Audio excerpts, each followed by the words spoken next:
नमस्कार दोस्तों, आप सुन रहे हैं कहानी कल्याणी मेरे यानी अभिमन्यु कुशवाहा के साथ। अब आगे कॉलेज के कमरा नंबर 201 में प्रोफेसर अतुल पढ़ाने में व्यस्त थे। सभी बड़े ध्यान से अतुल की बातें सुन रहे थे। तभी कल्याणी के पास बैठी शालिनी ने फुसफुसाते हुए कहा, आज नीरज क्लास में क्यों नहीं आया? मुझे नहीं पता, कल्याणी ने भी फुसफुसाते हुए जवाब दिया। शालिनी बार बार कल्याणी को डिस्टर्ब कर रही थी। अतुल ने देखा तो उसने कल्याणी और शालिनी से आगे आकर बैठने को कहा। दोनों आगे आकर बैठ गई। शालिनी का ध्यान अब पूरी तरह बुक में ही था और कल्याणी का बार बार अतुल पर। वो खुद नहीं जानती थी कि उसका ध्यान बार बार अतुल पर क्यों है। दूसरी तरफ कल्याणी मन ही मन अतुल और कल्याणी को देखकर खुश हो रही थी।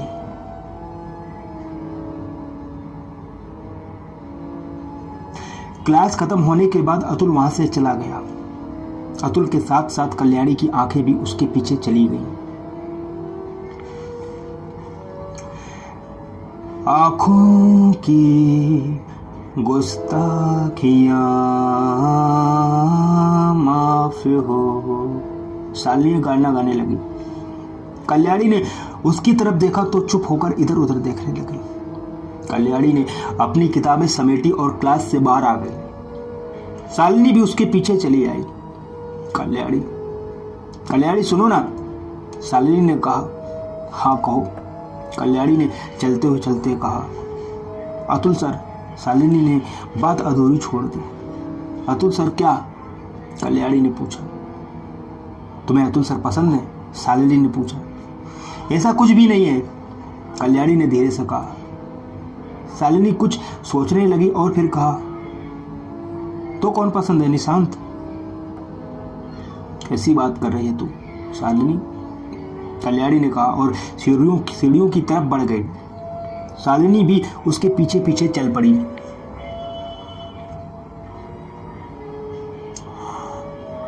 नीचे आकर पता चला आज लिटरेचर के प्रोफेसर नहीं आए हैं।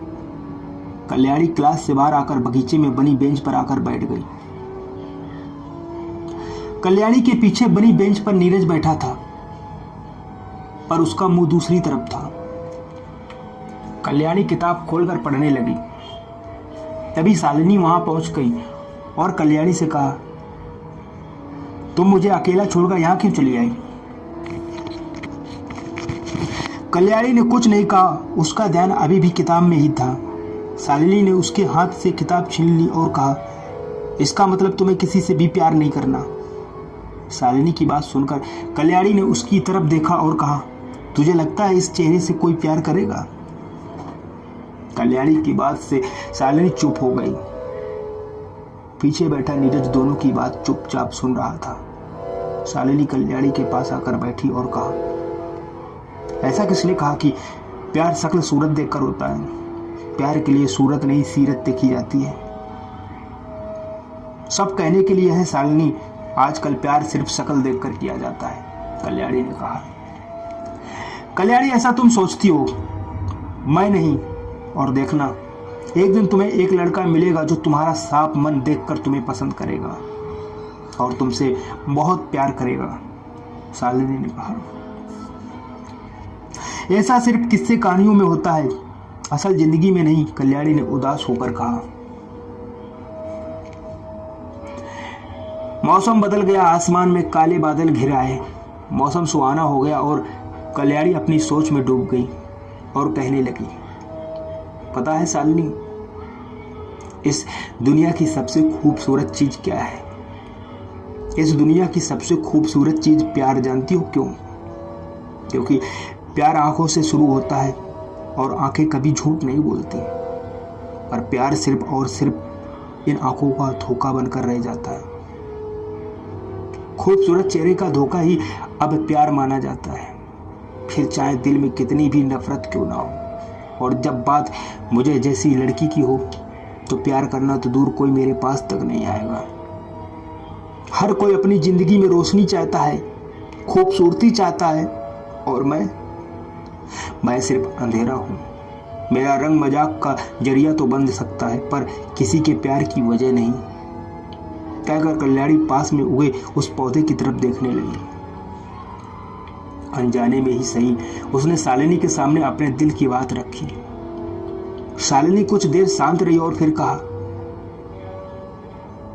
ये पौधा देख रही हो कल्याणी, इसमें कितने ही सफेद फूल हैं, पर इन सब फूलों में एक खास फूल है जिसका रंग सफेद ना होकर गहरा नीला है। वो फूल बाकी फूलों जैसा बिल्कुल नहीं है, लेकिन फिर भी इन सब के बीच शान से खिला हुआ है। जानती हो क्यों? क्योंकि वो अपने रंग को नहीं बल्कि अपनी खूबी को जानता है। तुम भी उस नीले फूल की तरह ही हो, सबसे अलग। तुम्हारा मन बाकी लोगों से बहुत अलग है। जिस दिन तुम्हें ये एहसास होगा, प्यार के लिए तुम्हारी सोच भी बिल्कुल बदल जाएगी। शालिनी की बात सुनकर कल्याणी एक बार फिर दंग रह गई। वो कितनी आसानी से इतना सब कह गई। उसकी बातों में हमेशा एक सच्चाई होती थी। कल्याणी की आंखों में आंसू भर आए तो शालिनी ने उसका हाथ थाम कर कहा, खुद को एक मौका तो दो कल्याणी, जिंदगी तुम्हारे सामने अपने दोनों हाथ फैलाए खड़ी है। जिंदगी को एक बार अपने लिए जी कर देखो, तुम्हें खुशियों का मतलब समझ आ जाएगा। दुखी होने के लिए हजार वजह हैं, खुश होने के लिए एक वजह ही काफी है। छोटी छोटी चीजों में खुशी ढूंढना शुरू कर दो, गम तुम्हारे करीब भी नहीं आएगा। बारिश की बूंदें गिरने लगी। उन बूंदों के साथ ही कल्याणी की आंखों से आंसू भी गिरने लगे। पीछे बैठा नीरज बिना देखे कल्याणी का दर्द महसूस कर सकता था। कल्याणी की आंखों से आंसू बरबस ही बहते जा रहे थे। बारिश थोड़ी तेज हो गई। सभी बारिश से बचने के लिए बरामदे की तरफ भागने लगे। कल्याणी और शालिनी अभी भी उस बेंच पर बैठे थे। साथ ही पीछे बैठा था नीरज। कल्याणी ने शालिनी का हाथ अपने हाथ में लिया और आंखों में आंसू भरकर कहने लगी, तुम सही कहती हो शालिनी, जिंदगी एक बार मिलती है। मैं जीना चाहती हूँ, खुश होना चाहती हूँ, अपनी खुश हंसना चाहती हूँ, कूदना चाहती हूँ, चिल्लाना चाहती हूँ। एक बार मैं ये जिंदगी सिर्फ अपने लिए जीना चाहती हूँ। बचपन से लेकर आज तक हमेशा खुद से डरती आई हूँ। अपने इस रंग को अपनी सबसे बड़ी कमजोरी बना लिया था। मैं खुद नाकाबिल समझने लगी थी खुद को।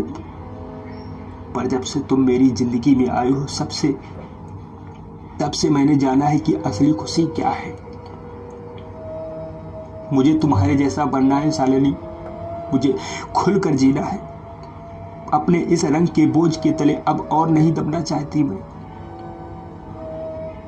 कल्याणी की बात सुन शालिनी की आंखों में आंसू आ गए, पर अपनी मुस्कुराहट में छुपाकर उसने कल्याणी का हाथ पकड़कर उठाया और कहा, तो फिर चलो। कहाँ? कल्याणी ने विस्मित होकर पूछा। अपनी जिंदगी जीने, शालिनी ने कहा और कल्याणी का हाथ पकड़कर सामने ग्राउंड की तरफ बढ़ गई। बेंच पर बैठे नीरज की आंखों से आंसू की एक बूंद निकली और बारिश के पानी में मिल गई। वो बदहवास सा वहीं बैठा कल्याणी के बारे में सोचने लगा और फिर उसकी नजर पौधे पर लगे उस नीले फूल पर गई जो बारिश की बूंद गिरने से खिल उठा था। नीरज ने अपनी गर्दन घुमाकर ग्राउंड की तरफ देखा। सामने कल्याणी और शालिनी बारिश के पानी में उछल कूद मचा रही थी। उन्हें देखकर बाकी की लड़कियां भी शामिल हो गई, पर नीरज की नजर सिर्फ कल्याणी पर थी। उन सबके बीच वो सबसे अलग ही लग रही थी। नीरज उठा और सहसा ही उसके कदम कल्याणी की तरफ बढ़ गए। शालिनी की नजर सामने से आते नीरज पर पड़ी। वो मुस्कुराते हुए उसकी तरफ बढ़ने लगी। शालिनी का दिल तेजी से धड़कने लगा। उधर कल्याणी इस सबसे बेखबर पानी में उछल कूद कर रही थी। नीरज के करीब आते ही शालिनी फिसली और एक बार फिर नीरज ने उसे अपनी बाहों में थाम लिया। शालिनी बड़े प्यार से बारिश में भीगे उस चेहरे को निहारने लगी। और नीरज इस सब से बेखबर कल्याणी को देखे जा रहा था। कल्याणी की नजर सामने बारामदे में खड़े अतुल पर गई, जो कि उसे देखकर मुस्कुरा रहा था। पहली बारिश और प्यार के अंकुर दिलों में फूट चुके थे, पर किसके दिल में कौन है इसकी भनक अभी किसी को नहीं थी। बारिश पूरे जोर पर थी। स्टूडेंट को देखते हुए टीचर्स भी बारिश में शामिल हो गए और भीगने का मजा लेने लगे। मैनेजमेंट के म्यूजिक चलाकर बारिश का मजा और दुगना कर दिया। दोस्त दुश्मन सब साथ साथ पहली बारिश के साथ साथ सभी की रज से भी धुल गई। सिया और उसकी दोनों दोस्त कल्याणी और शालिनी के साथ मिलकर डांस करने लगी और गाने लगी। वही निशांत भी सॉरी बोलकर उन सब में शामिल हो गया। सभी वहां म्यूजिक की धुन पर थिरक रहे थे। नाचते हुए शालिनी नीरज से जा टकराई। दोनों की नजरें मिली और फिर शालिनी का दिल धड़का। नीरज उससे हटकर आगे बढ़ा कि अगले ही पल कल्याणी उसके सामने आ गई। कल्याणी के हाथ नीरज के सीने पर थे और आंखें एक दूसरे की आंखों में दोनों एक बीच की गहरी खामोशी थी और साथ ही थी बेचैनी, जो एक दूसरे के करीब होने पर उन्हें हमेशा होती थी। कल्याणी ने महसूस किया कि नीरज की हार्ट बीट सामान्य से तेज है, तो वह तेजी से उससे दूर हटी। नीरज, जो कि अभी भी वहीं खड़ा था, उसे लगा जैसे अभी अभी एक ठंडी हवा का झोंका उसे सहला ले गया हो। उसने अपनी आंखें बंद कर ली और चेहरा आसमान की तरफ उठा दिया। बारिश की गिरती बूंदों को अपने चेहरे पर महसूस करने लगा। साथ ही महसूस कर रहा था वो कल्याणी का हाथ अपने सीने पर। उधर कल्याणी नीरज को घूरती हुई आगे चली जा रही थी। तभी लड़खड़ाकर गिरने लगी और अतुल ने उसे थाम लिया।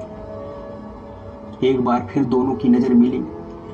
कल्याणी अतुल की खाली आंखों में खुद को तलाशने लगी। अतुल भी कुछ पल के लिए कल्याणी की भूरी आंखों में खो गया और फिर अचानक उसे याद आया और उसने कल्याणी को संभालते हुए कहा, तुम ठीक हो ना? हम, कल्याणी ने धीरे से कहा। कुछ देर बाद बारिश खत्म हो गई। सभी अपने अपने घर जाने की तैयारी करने लगे। कल्याणी और शालिनी दोनों एक पेड़ के नीचे आकर खड़ी हो गई। इत्तेफाक से नीरज भी उसी पेड़ के नीचे था। तभी कल्याणी ने कहा, काश थोड़ी देर बारिश और होती। कल्याणी की बात जब नीरज ने कानों में पड़ी तो उसने पेड़ की डाली जोर से हिलाया। पत्तों पर पड़ी पानी की बूंदें झरने लगी। कल्याणी खुशी से उछलने लगी। नीरज ने कल्याणी को इतनी खुश आज पहली बार देखा था। चलो घर चलते हैं, शालिनी ने कहा। ऐसे जाऊंगी तो मम्मी डांटेंगी। 1 मिनट रुको, मैं अपने बाल सुखा लूं। कल्याणी ने अपने बालों को खोला और जोर से झटका पा। पानी की बूंदें उड़कर नीरज के चेहरे पे जा चुकी। कल्याणी और शालिनी नहीं जानती थी नीरज भी यही खड़ा था। शालिनी बैग लेने क्लास की तरफ चली गई और कल्याणी वहीं खड़ी होकर अपने गीले बालों को सुखाने लगी। भीगने की वजह से उसके बाल उलझ गए थे।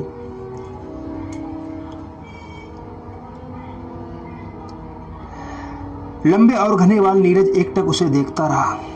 कितनी सहजता से वह अपनी उंगलियां अपने बालों में डालती और उन्हें सुलझाती जा रही थी। उसके खुले गीले बालों में नीरज उलझता गया। बादल छटने लगे। सूरज की किरण जब कल्याणी के चेहरे पर पड़ी तो उसका स्याह रंग चमकने लगा। नीरज को यह चमक सुहावनी लगी। उधर क्लासरूम से लौट रही शालिनी बस नीरज के बारे में सोचे जा रही थी। कल्याणी के पास आई और चलने को कहा। कल्याणी ने अपने बालों को समेटा और वहां से चली गई। अपने बालों के साथ साथ वो शायद नीरज का मन भी समेट कर ले गई थी। सब जा चुके थे। नीरज अब भी भूत बना वहीं खड़ा था। तभी चौकीदार ने आकर कहा, नीरज बाबा, आज आपको घर नहीं जाना, सब जा चुके हैं। चौकीदार की आवाज से नीरज अपने ख्यालों से बाहर आया और दरवाजे की तरफ बढ़ गया। मेन गेट पर आकर उसने मुड़कर देखा, कॉलेज बारिश में भीगा हुआ था। ऐसा लग रहा था जैसे आज यहां पानी नहीं इक्स बरसा हो।